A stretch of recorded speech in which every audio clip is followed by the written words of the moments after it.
hansında rəqabət ən güclüdür. Lakin uzun müddətli dövrdə sabit deyil.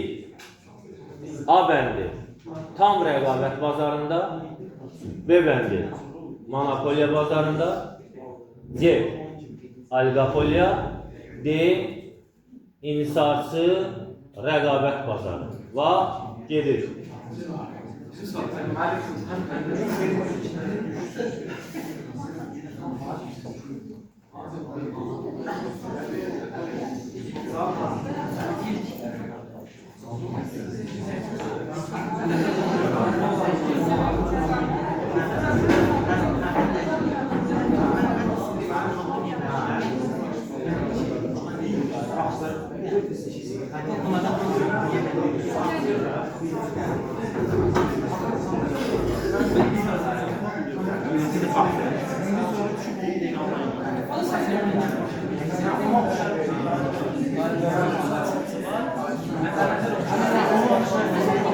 Biraz da yakın kalın.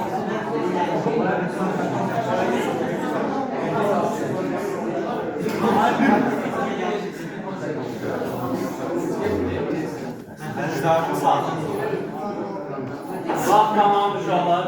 Bəndlərdir zaten. Bəndlər olduğuna görə konkret cavab istəyirəm. Uzun-uzadı ehtiyac yox. Buyur, eşitirəm.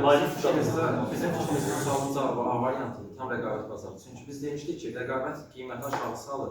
Əgər rəqabət güclü olduqda, qiymət aşağı düşdükcə, uzun müddətli mənfəət aşağı düşür. Çünki get-gedə rəqabətə görə qiymət aşağı düşür. Cavabı qəbul edəlim. Sizdən cavabı sayət qrupu. Cavab deyil variantı. A variantı.